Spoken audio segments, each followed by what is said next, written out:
Good morning, everyone. I am Rebecca Snyder. I'm the Executive Director of Executive Alliance, and we are delighted to have you here today for We Are All Women And so this is part of our DEIB session series where we are taking particular topics to discuss women's perspectives and impacts on the DEIB workplace. So we started out in the fall with doing our business pulse check to understand what was working and what wasn't working for businesses and their DEIB initiatives. We've taken a new turn today, or a slightly different tack, to discuss intersectionality and how critical that is. Yes, we are all women, and we have identities that are not only just part of our gender or our gender identification. And so I am especially delighted to have with us today Melanie Santiago Mosier, a proud Executive Alliance member. She's an attorney whose career has centered on clean energy policy and regulation. Over the past 7 years, she has focused on the field of energy equity and justice. She enjoys working with teams to embed equity principles into their work, with the goal of advancing a just transition to a clean energy future. She has led efforts in several organizations to develop and implement their vision for diversity, equity, inclusion, and justice. She has also led legislative and regulatory work for a number of energy companies and organizations. Melanie has won several prestigious awards, including a 2019 We Rise honor for diversity, equity, and inclusion by women in renewable industries and sustainable energy. In 2020, she was named one of Maryland's top 100 women by the Daily Record, and Melanie holds her JD from the University of Maryland School of Law, and in 2020, she earned a certificate in diversity and inclusion from Cornell University.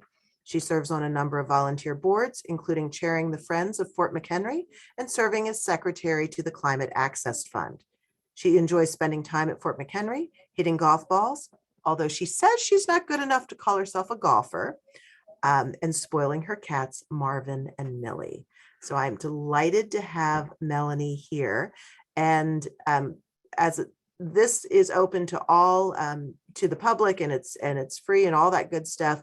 For Executive Alliance members, we have coming up on February 8th, a discussion led by Karen Bond about how to have courageous conversations in the DEIB space. So I hope our members will join us for that. And without further ado, Melanie, I'll turn it over to you. Wonderful. Thank you so much, Rebecca. And hello, everybody. Good morning. And thank you for joining in this conversation today. It's really exciting to join you. As Rebecca said, I am so privileged and excited to be a member of Executive Alliance. And I'm also serving on EA's Diversity, Equity, Inclusion, and Belonging Task Force. And I'm really grateful for the task force allowing me to be with you today and do this session with you. So in my day job, I currently serve as the Vice President of Climate, Energy, and Equity for an organization called Green and Healthy Homes Initiative. And we work to address the social determinants of health, opportunity, and equity through the creation of safe, energy, efficient, and healthy homes. And I've been, as Rebecca said, I've been involved in climate and energy justice for about 7 years, and that has involved leading and supporting efforts to develop the organizations that I've worked in internally so that we become groups that welcome and support people from all races, genders, identities, and backgrounds. As Rebecca said, I'm a lawyer by training.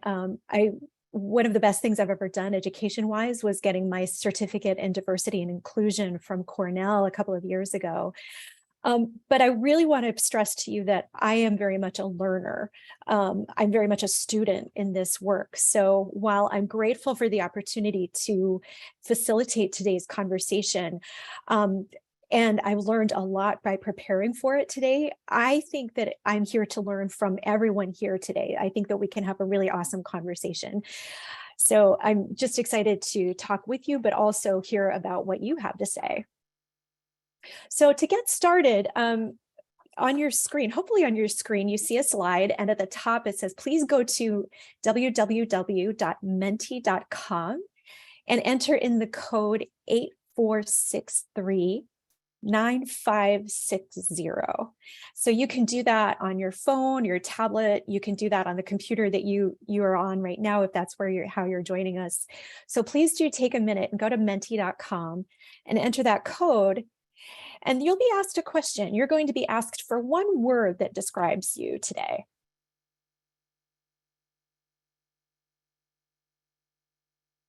And let's see if I can work my screen a little bit to go over and see what people are putting in. I see some great words: advocate, mother, cat mom. I'm the cat mom. I put that one in. You heard Rebecca talk about me spoiling my cats, Marvin and Millie. Another word describes you: innovator. Great descriptors: peacemaker.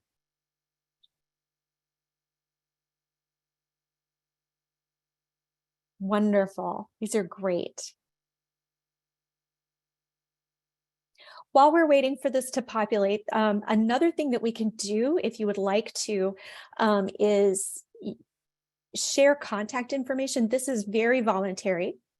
So Sam, if you want to drop into the chat box a Google spreadsheet for if you are interested in sharing your contact information with the rest of the group, that is something you can enter your contact information into this Google spreadsheet, and we'll circulate that around to everybody.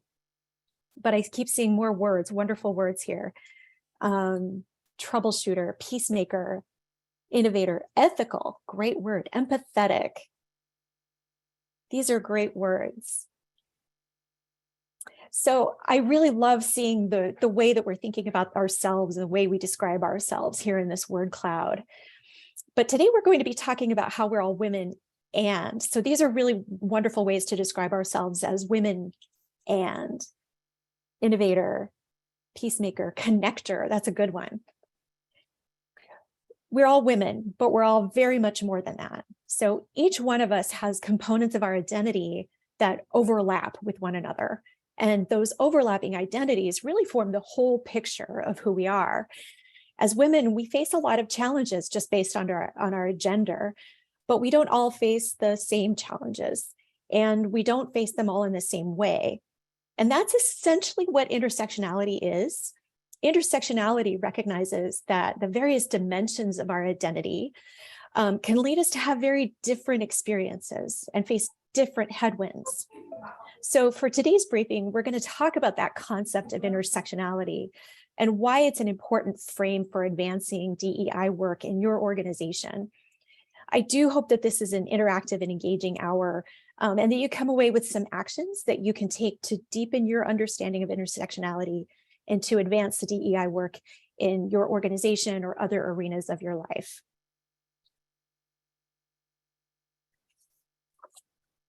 So again, going back to this word cloud, there are really good descriptions here.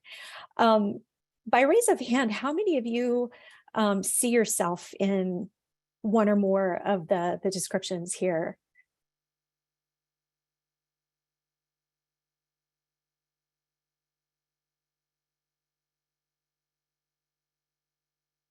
I definitely see myself in multiple words. Yeah, Lynn. Yeah, Leslie, wonderful. I definitely see myself reflected in many of the words that we've chosen to describe ourselves here. But of course, the conversations, and again, this is a one-word description, which isn't very fair, because the point of today's conversation is that we're all women and we all possess multiple dimensions. I'm going to go back to my slideshow. All right, so I want to talk a little about my own experience.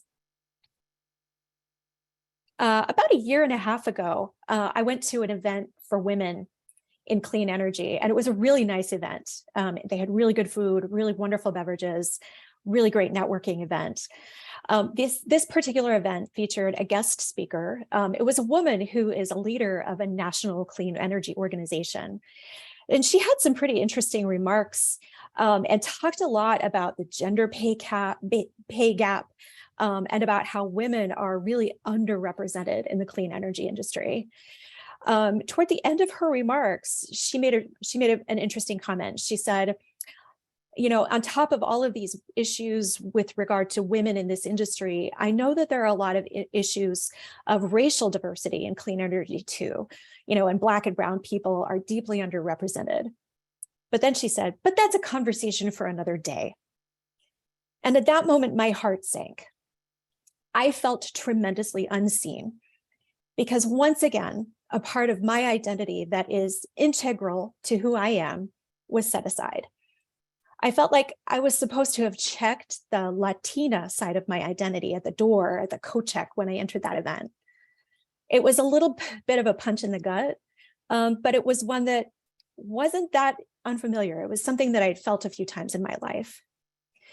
This time, though, at that clean energy event, that little punch in the gut landed a little bit differently. And I think it was perhaps just a few days before this event, I'd had a familiar experience.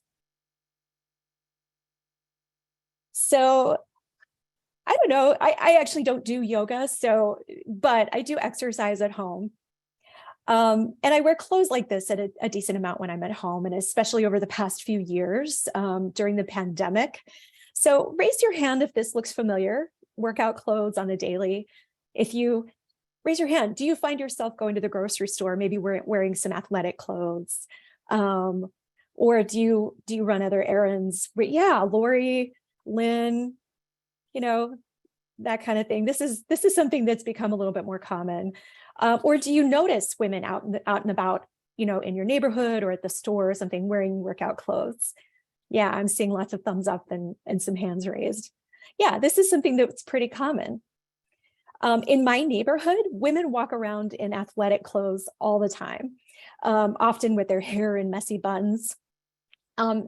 That's not normally my style. I don't normally go out and about like that. But just a few days before that Women in Clean Energy event that I told you about, I'd had a really good workout at home. And I decided to treat myself to an iced coffee at a fun little coffee shop in my neighborhood. So I went out. I wasn't wearing any makeup. My hair was messy. I was in exercise clothes. It was kind of like this. And as I walked through my neighborhood, it was about six or so blocks from my house to the coffee shop. I found myself walking behind a couple, behind a man and a woman. I was walking about 20 feet behind them. And that's when I recognized some familiar behavior. They noticed me behind them and they sped up. And they kept glancing behind them as they walked hurriedly. They had sped up. And that walk behind them was a reminder of why I generally don't go out and about in public in overly casual clothes, and certainly not wearing some makeup with my hair looking, you know, decently combed and coiffed. That couple I was walking behind saw a Latina following them and assumed the worst. And that was a familiar sinking feeling, and one that I started to recognize in my own life when I was about 12 years old, as growing up as one of only a small handful of people in an overwhelmingly white community. So that's one reason that I was particularly struck by that comment at that Women in Clean Energy event about, we know there are issues with race in our industry, but that's a conversation for another day. It didn't seem right to have a major portion of my identity set aside as a conversation for another day. Now, I wanted to show this photo for a couple of reasons. First, it's gratuitously cute. I love this photo of me. This is me when I was about 3 years old. But this photo says a little about me. I am a woman, but I'm also of Mexican and Native American descent. And there are a lot more pieces of my identity too. I am a woman and many more things. So going back to our word cloud. And actually, again, Melanie, I just want to jump in. We're having trouble seeing the word cloud. I think you're sharing your PowerPoint, the inner workings of your PowerPoint right now. uh-oh. Do. There's Can you see the always a word? technology glitch. There's always technology. It's All nice right. to get it out of the way early, for sure. That's all right. Well, just think back to the word cloud, thinking back to like the one word I asked you to put into that word cloud to describe yourself, and that word cloud, thinking troubleshooter, mother, advocate, peacemaker, those different descriptor words. Those are wonderful words, but again, that's just one component of who your identity is. So I really want to ask, like, what are components of your identity? What are other components of your identity that are important to you that maybe weren't reflected in that word cloud? By raise of hand, feel free to please speak up. Feel free to drop it in the chat, and Rebecca and Sam can call that out.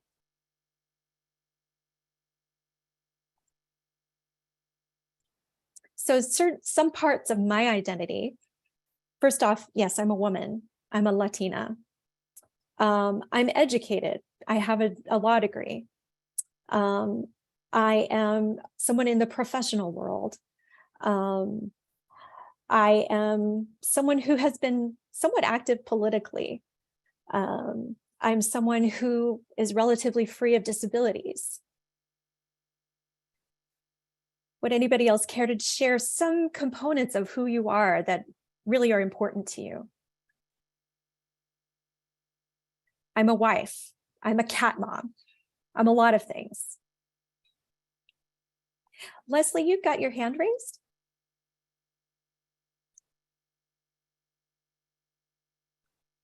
I think that might have been left over from last time. All right, no worries. Mary Jean. I put leader amongst many other things because women don't always consider themselves to be leaders. Wonderful. That's an important one. I see All right. Sarah in the chat is saying African, mother, education advocate. And Lynn is attorney, wife, nonprofit leader. Got Lisa being a sailor, a singer, a mom. Wow. Angie is a friend. You guys, those are wonderful descriptions, wonderful pieces of your identity. Awesome. Ripley's Thank you. athlete and Jewish, just because Melanie can't see our things. Wonderful.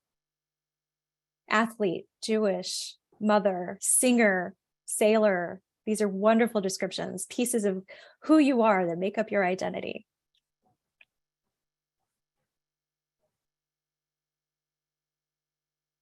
Great.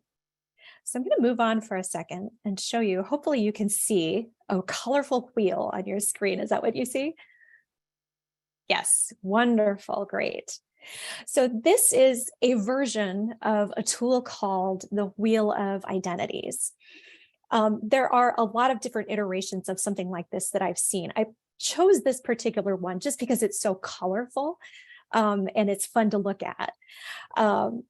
But this is really a tool to help us think about some of the different components of who we are as people.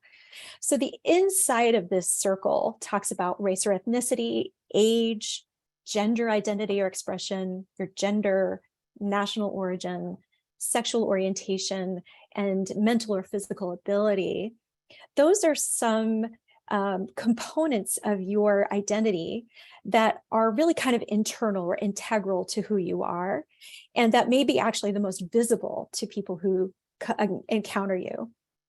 The outside circle contains characteristics that are acquired and can change over time. So our appearance, our work experience, income levels, organizational role, family makeup, political belief, that's kind of things. Those are still important pieces of who we are, but those are the types of characteristics that belong to us that might change a little bit over time as we grow and develop and evolve.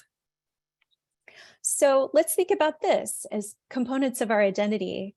As you think about yourself, what are some of these dimensions that are really important to who you are as a person? And again, feel free to drop in the chat, and I'll ask Rebecca and Sam to keep an eye on that if they'd like, but also feel free to speak up.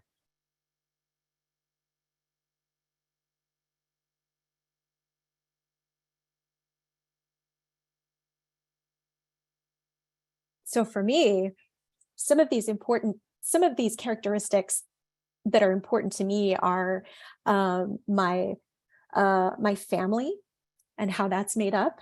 I'm a wife, I'm a cat mom, I'm a sister, I'm a daughter, I'm an aunt. Work experience and organizational role are really important to me and important to how I think of myself. But in terms of integral to me, my race, my ethnicity is something that is just a very important core piece of who I am. My gender identity is a core piece of who I am. I identify as female. Melanie, it's Lisa Hayes. Hi, Lisa. Hey, I said, looking at this, I'm thinking, the core stuff, I mean, that's just sort of me, I think of, and it's what I, in a sense, inherited or just sort of came with. But I think, when I think of my identity, the work experience, education, organization, the decision to do that, that's such a big part of your life, or at least of my life. You spend a lot of hours there. And that's something that I made choices on. So I think, to me, there's what I sort of got when I was born or was raised, and then things that I actually made decisions about. Religion's another one in a sense, and some of those things. So it's interesting just to think about this. Yeah, that's a really, really great observation. Yes, many of these things are decisions that we actively make. Versus, things that we really can't control and we can't decide. So each of these characteristics, each of these dimensions of identity that make up who we are, really contribute to how we experience life. Within many of these dimensions, there might be particular characteristics that are advantageous, and there might be some characteristics that are disadvantageous. So for example, education. So having an advanced degree is likely to be more advantageous than not having a degree. And there are other characteristics as well. There's a lot of research that shows that a person in the United States who is Black or Latino or Native American is probably going to be more disadvantaged than a person who is white. And because of a variety of factors like bias, again, our appearance, our national origin, our race, our level of ability or disability play a role in whether we face headwinds or tailwinds in our lives and in our careers.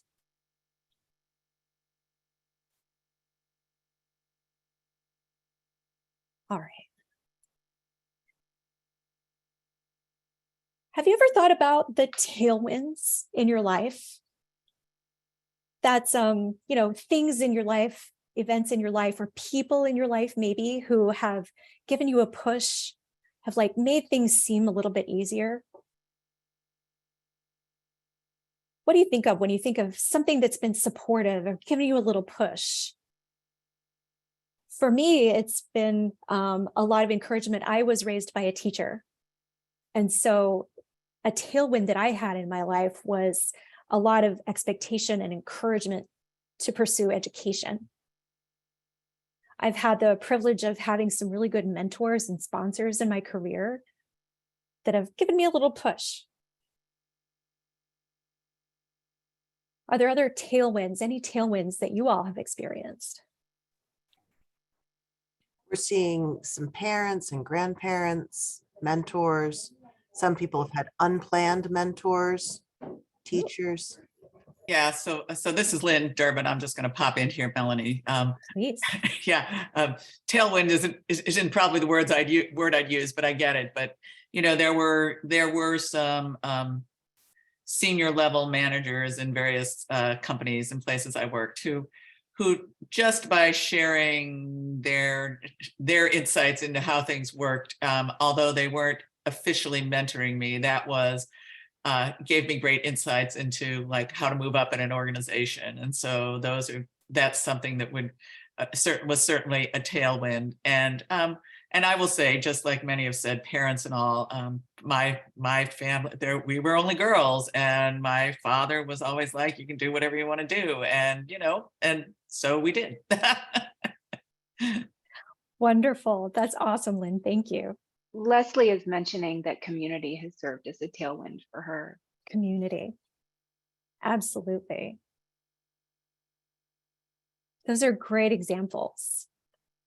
And what about headwinds? What are those things in our life that kind of just seem to slow us down, right? We have to keep pushing against. When I found this picture, I knew it was exactly right for what I was trying to convey here. We struggle, the things that present struggles to us. What are some examples of headwinds that you've faced? Lynn is mentioning that obvious being a woman in the business world has been a headwind. And also Leslie mentions unfortunate health situations where Karen includes racism being a headwind. Absolutely. Absolutely. Those are great. Lynn, this is Lisa again. Lynn's comment about being a woman in a business world. I mean, Lynn and I are older than, probably some of the people on this call. And I think that is an area that has improved, but I have to, and I've been fortunate not to have, I've experienced it, but I've been fortunate not to be terribly burdened by it. But I heard somebody speak yesterday who's much younger than I am, who was talking about some of these same issues. So it was interesting to me that, there's still, things have gotten better, but it's still out there. Yeah. You all, thank you for these examples. All spot on. Everyone faces obstacles, but yeah, people with dimensions of identity that are less advantageous at all levels within an organization can face some unique challenges. It's not necessarily due to skills or capabilities, but because of their difference. Those with less advantageous dimensions of identity, that can make some people have to work harder just to go at the same speed as other people. They have stronger headwinds coming at them. So again, those challenges are called diversity headwinds. And for people with multiple components of identity that are less advantageous, those headwinds can be compounded, can be even stronger. So to optimize everyone's talent within your organization, it's really important to understand and try to remove those headwinds and to try to create tailwinds.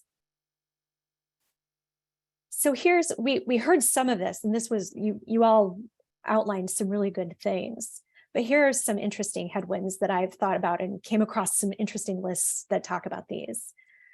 So as women, you all know this, as women, we face headwinds like we might have less access to influential networks. We tend to be perfectionists in ourselves, and there's a lot of data that says we tend to take less risks. So if there's an opportunity for a promotion, there's lots of information about how men will go for it, regardless of how qualified or unqualified they might be. But we tend to say, no, I've got to be 100% qualified to go for that opportunity. As women, we often have a disproportionate level of responsibility for our families and for our homes. When we exhibit leadership, we're called bossy. What are some other headwinds that just, that face us as women? Lisa's mentioning age viewed as too young or too old, perceptions, how different generations behave. And Lori's mentioning a push to be included for a seat at the table, where Denise also includes racism and ageism as well. Yes. Wonderful. Thank you all. But then we talked about how underrepresented women might face additional headwinds. So some of these additional headwinds might be code switching, how you have to work right? You have to put on a face every moment of every day that you're in the workplace or in other settings. And you really can't be your authentic self. That takes a lot of emotional energy. If you're from a disadvantaged background, you might have less familiarity with the unwritten rules, again, of the workplace or other organizations. You might have to prove yourself for a longer period of time before you're given opportunities. There might be even more limited networking opportunities and opportunities for sponsorships.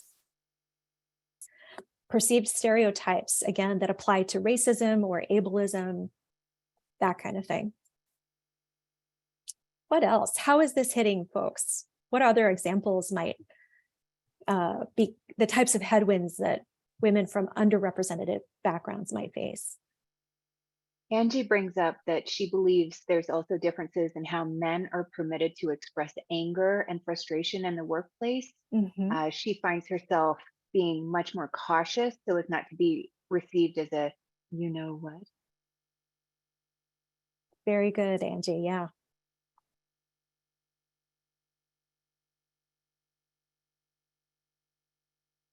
What are some other tailwinds or headwinds, excuse me, other headwinds that you can think of or maybe that you've experienced? So I'll just say out loud that, you don't have any, both as underrepresented women and women, you don't have as many, what is the word I'm searching for? People above who you can model your behavior on. And part of it's the unwritten rules, but the old, if you can't see it, you might not be able to be it. If you can see it, you can be it. And there are so many fewer in any workplace. So it's really much harder. That's a great point, Lynn. To be perfectly obvious, I mean, to be honest, I also think that at times older women can be, I think it's getting better, but could be less supportive. I certainly felt that way earlier in my career, and I still see it at times. And I think some of it is that a sense of, I had to work really hard to get here. So I'm less likely to give you have to work hard too. You've got to prove yourself. I do think we see less of that than we used to, but I think that makes it harder. Sometimes, a man actually is more supportive. Yeah. Or easier to deal with. These are all good additions. Thank you. Sarah suggests that we change policies or bylaws to be included at a table. Hey, that's a great suggestion. I love it.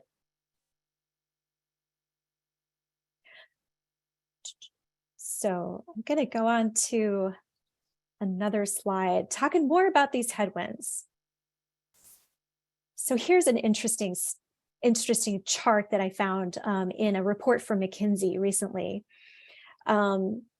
We see that women of color have a lot of differences when it comes to promotions throughout the span of their career.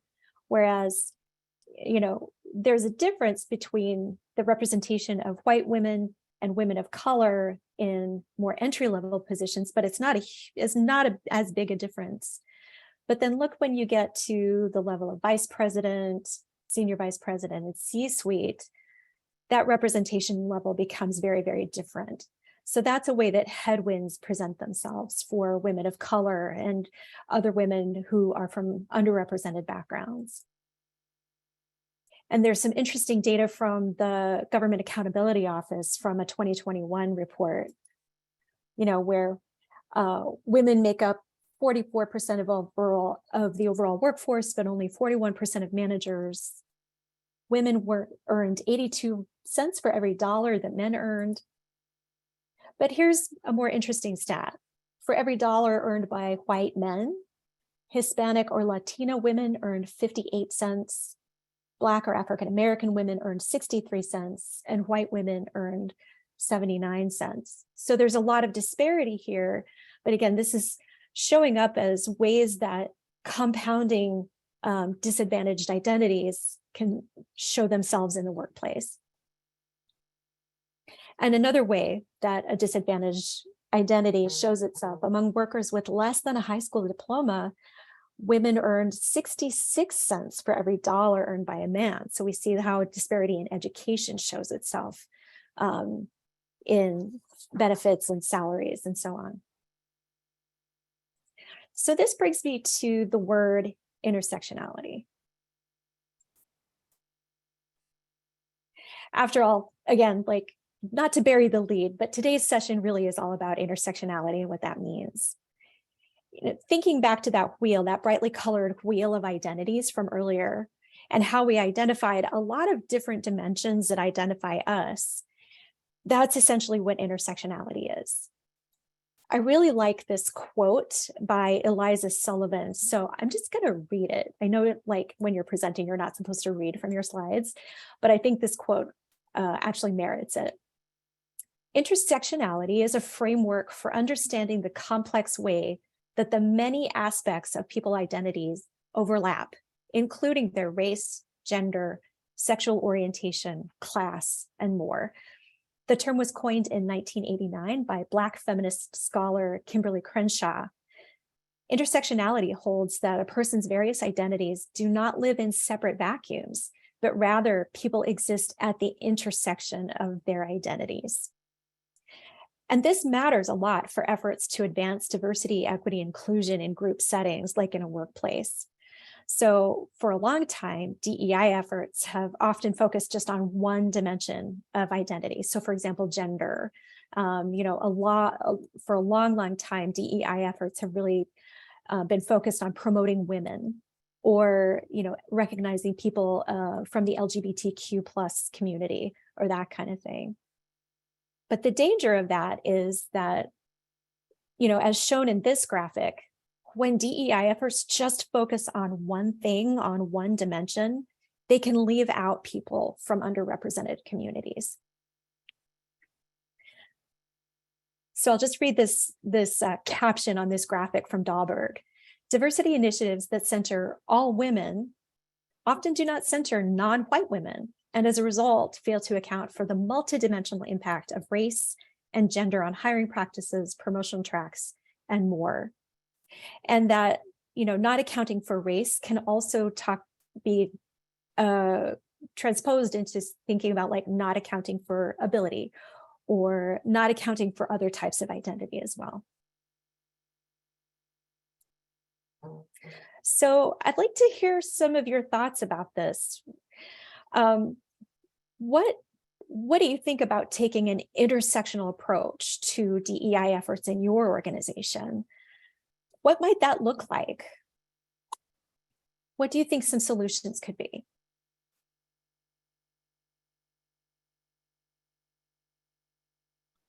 So Melanie, this is Lynn. I'd say, first of all, it has to be raised as an issue. And I will say that intersectionality, the word and its meaning, is becoming better known, but it's really been thrown out there in the last 2 or 3 years. And I know there are a lot of people who are like, what is that, right?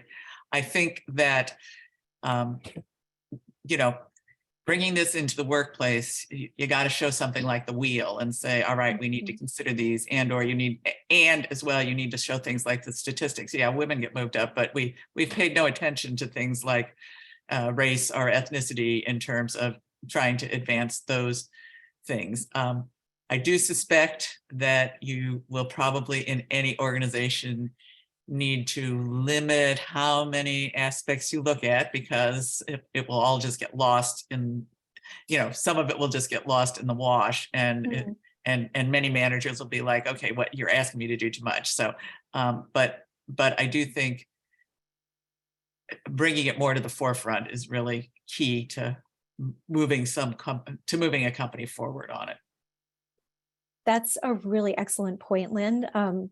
I really just appreciate all of you being here to just show your curiosity and willing to learn about kind of what is this thing called intersectionality. You're right, it's something that's just starting to bubble up a little bit more. Ellen, I see you turned on your camera. Just to say hi. I did not have it on before. Oh, okay, wonderful. Hi. Hi. Lori suggests that we also remember that awareness and communication of this topic is tantamount. Just educate, educate, educate is Lori's speed. Lori, that is phenomenal.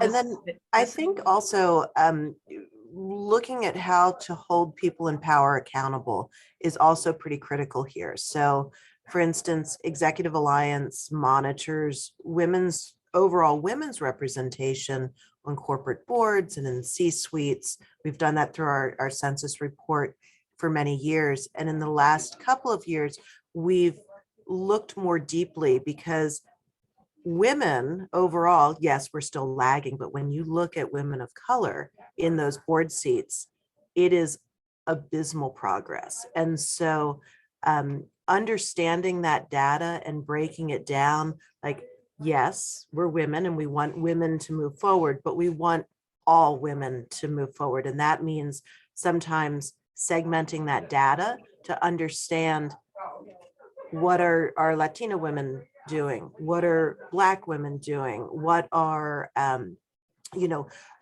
younger age groups in that kind of board of directors pieces? I think sometimes you have to break it down and really look at the divisions before all of us can move forward, because our work is not done until everyone is moved forward. That's really well said, Rebecca. Thank you. I'd like to share a really cool graphic framework that I found for thinking through how to start incorporating intersectionality. So this is a graphic representation of an approach that was brought up, introduced by Ludmila Praslova. She is a PhD. She is a neurodivergent person. She has autism. So she wrote this really interesting article that's available on Harvard Business Review. She has studied a lot of literature on diversity and intersectionality and really distilled it into this approach to addressing access barriers and success barriers for people with dimensions of identity that are more underrepresented. So her article, I should say, is really kind of focused on her own experience as a person of neurodivergence. But I really think that this article has a lot of things that can be translated out to people with other types of identities, such as people of color, people who are from the LGBTQ plus community and others. So she postulates there we go. Dr. Praslova postulates two essential requirements for inclusion at work. So first, systemic inclusion that considers intersectionalities, comprehensively addresses all barriers, and embeds inclusion in all talent processes and decision-making mechanisms. It calls for inclusion by design, thoroughly and thoughtfully planned. And second, inclusion from the margin, creating systems that include the most marginalized and those identifying with multiple marginalized groups is the fastest way to include all. So that kind of goes to Rebecca's point. If we're not looking at everyone, we're not doing everyone a good service. So to help remove barriers and break the cycle of systemic discrimination, Dr. Praslova developed this model for creating inclusive organizations. It's a set of 6 evidence-based principles that can support the inclusion of people from marginalized groups. So first, she talks about participation. So when you're thinking about designing measures that you can do in your organization, include individual employees in that work design process. So include people in the process who are from those marginalized communities. Second, focus on outcomes.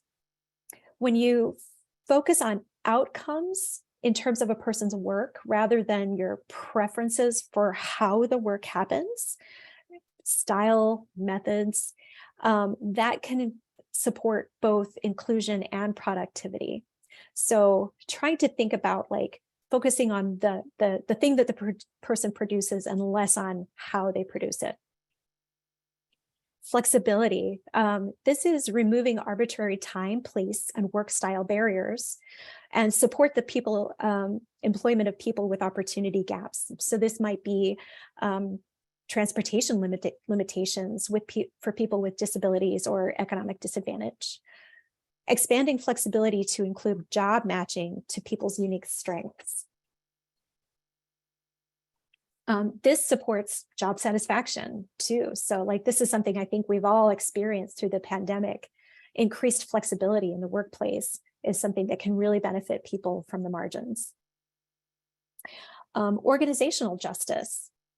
Take the opportunity to evaluate your policies and procedures and make sure that your procedures are applied consistently across people and time, are free from bias. Ensure that accurate information is collected and used in making decisions, to Rebecca's point about examining the information and the data. Make sure that your procedures and your policies have some sort of mechanism to correct inaccurate decisions, that they change over time and are conforming to prevailing standards of ethics or morality. And ensure that the views of various groups affected by decisions have been taken into account. Transparency, and is another one. Cultures that lack transparency in procedures and decision-making can present success barriers. Transparency supports both inclusion and productivity, promotes a sense of psychological safety, and drives organizational performance. So examine your organizational communications and think about whether there's an opportunity to increase transparency. And then again, think about measurement. Use valid tools in decision-making. Subjective selection, promotion, and other talent management practices can create barriers for marginalized groups, and you can actually narrow your talent pool. So examine your practices and consider options. In candidate selection, consider a direct assessment of skills that are essential to the job instead of asking people to kind of promote their own skills. In promotion, again, evaluate, make sure that your evaluation is supported by examples of outcomes to try to remove bias from the process. Let me stop with the description of the 6 principles here in this listing and get your thoughts and reactions. How did these land with you?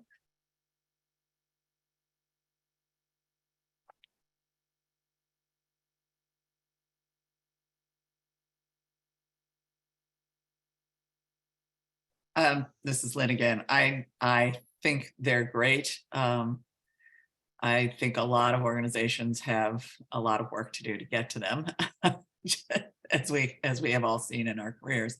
Yeah.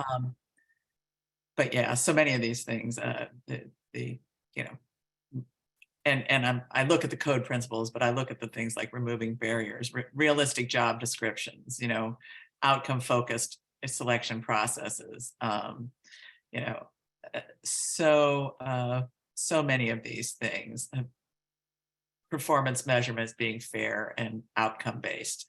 So yeah, so many of these things are really what we need to have in the workplace. Yeah. I agree with you, Lynn. This is a big list. This could seem daunting,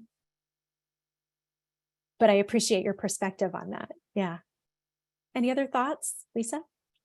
Yeah, I also think a lot of this stuff has to really be clearly promoted from the top.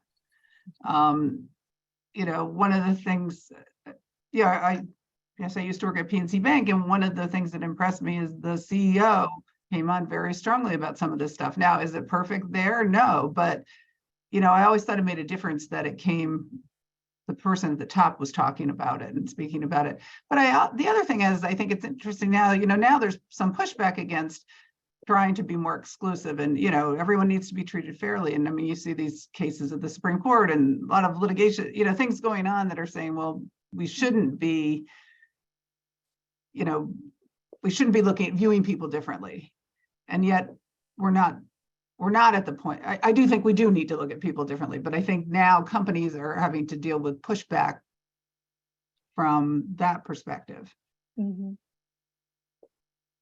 You're raising something that's really interesting, for all of these things, making sure that your human resources lead is part of this conversation, along with other leadership, is really important to make sure you're on good legal footing. And all of these things can be done very solidly, but I think it takes intentionality.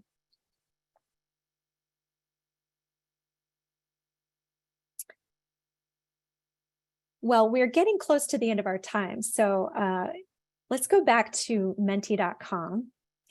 Oh boy, and we will see if I can get us back. What do you see? We're just seeing your PowerPoint. We're seeing your slideshow. My slideshow. But if you go to menti.com, then you're just seeing, please wait for presenter to show the next slide.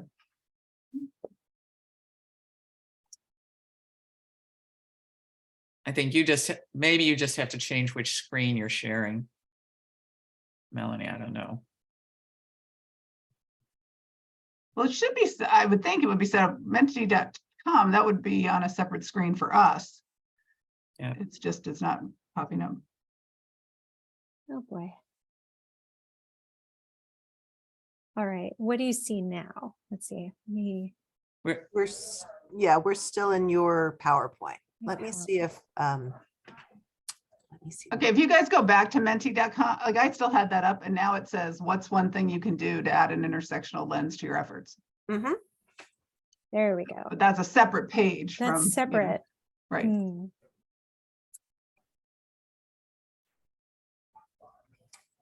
I have to tell you guys, when Melanie and I prepped this, it worked perfectly. It was working so well. Of course. Honest to God, if anything can go wrong, it will go wrong, no matter how much you print. Exactly. I feel like we just have to support one another and love through it. So maybe if everyone just goes in and puts their comments in. I know people are having to drop because it's getting to be 11. So while you're putting some thoughts into to Mentimeter, I would just, as I briefly mentioned, the honor roll and annual census report, that event and that report will come out in March. We'll be celebrating companies that do have at least 30% women leaders in their C-suite and in their executive and in their board seats on March 23rd at DLA Piper in Mount Washington. So hopefully some of you can join us for that. And Melanie, did you want to say anything more about our Mentimeter? What's coming on through there? Yeah, there's a great, someone put in, actively support diversity as something that they can do. So, but to Lynn's point earlier, there's a lot to do in order to advance intersectionality and advance DEI in your organizations. So just think through, you don't have to do it all. None of us has to do it all. That's not sustainable. Just think about what's one thing you can do this week, next month, to try to advance this. And I will finish with just a big thank you to everybody, since we are at the end of our hour together. Really appreciate your comments and your thoughts, adding your comments and observations in the chat and speaking up. So here's my contact information. Please do feel free to keep the conversation going. And again, feel free to add your contact information to the Google spreadsheet if you would like to. You'll be getting this slide deck, but here's a list of resources, and these are resources that are reflected throughout this presentation that I used to learn more about and try to talk about intersectionality. So again, thank you so much for the opportunity to talk with you all today and for your participation. I really appreciate it. And thank you, Melanie. This was delightful. I really appreciate your time and your the way that you have skillfully urged us to look within our own organization and ourselves to better understand not only the pieces of our own identity, but relating to and interacting with others. So thank you for that. And thank you to everyone who's joined us. I would just let you know we will be sending out slides and things like that. This is also going to be archived on our YouTube channel. If you're interested in learning more about Executive Alliance, please feel free to look at our website, executivealliance.org. We do have a prospective member social coming up in Annapolis next week on Tuesday, and hopefully we'll see others of you there. And just a little plug, February 8th, we'll have our own Karen Bond talking to us about Courageous Conversations as a members only benefit. So I hope to see you all soon, and thank you for joining us.